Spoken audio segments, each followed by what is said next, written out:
প্রিয় শিক্ষার্থীবৃন্দ, সাধারণ গণিত ক্লাসে সবাইকে স্বাগতম। আমরা আজকে তোমাদের জ্যামিতির একটি গুরুত্বপূর্ণ বিষয়, একটি কোণের সমান করে কিভাবে আরেকটি কোণ অঙ্কন করতে হয় সেই বিষয়টি শেখার চেষ্টা করব।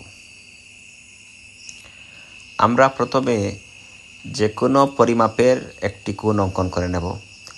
তুমি ইচ্ছামতো পরিমাপের একটি কোণ অঙ্কন করে নেবে। আমরা এই কোণের নাম দিলাম এক্স কোণ। আমাদেরকে এই এক্স কোণের সমান করে একটি কোণ অঙ্কন করতে হবে। আমাদেরকে কোণ অঙ্কন করতে হলে প্রথমে একটি রশ্মি অথবা রেখাংশ আঁকতে হবে। আমরা এখানে একটি রশ্মি এঁকেছি। এখন আমরা যে কোণের সমান করে কোণ আঁকব, সেই কোণের একটি বাহু থেকে আরেকটি বাহু পর্যন্ত ইচ্ছামতো ব্যাসার্ধ নিয়ে একটি বৃত্তচাপ দেব। আমরা ইচ্ছামতো ব্যাসার্ধ নিয়ে একটি বৃত্তচাপ দিলাম। এখন আমরা নতুন যে কোণ আঁকব, ওই রশ্মির একটি প্রান্তবিন্দুতে পেন্সিল কম্পাস বসিয়ে ওই একই ব্যাসার্ধ নিয়ে একটি বৃত্তচাপ দেব।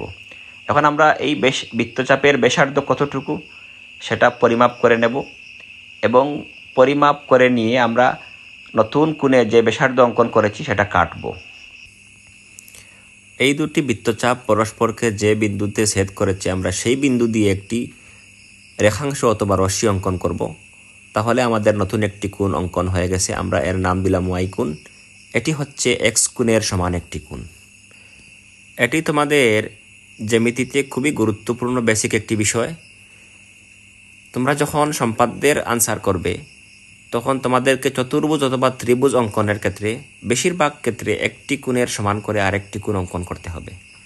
তোমরা এই পদ্ধতিতে একটি কোণের সমান করে আরেকটি কোণ অঙ্কন করবে। আশা করি তোমরা ভিডিওটি কয়েকবার দেখলে একটি কোণের সমান করে সহজেই আরেকটি কোণ অঙ্কন করতে পারবে।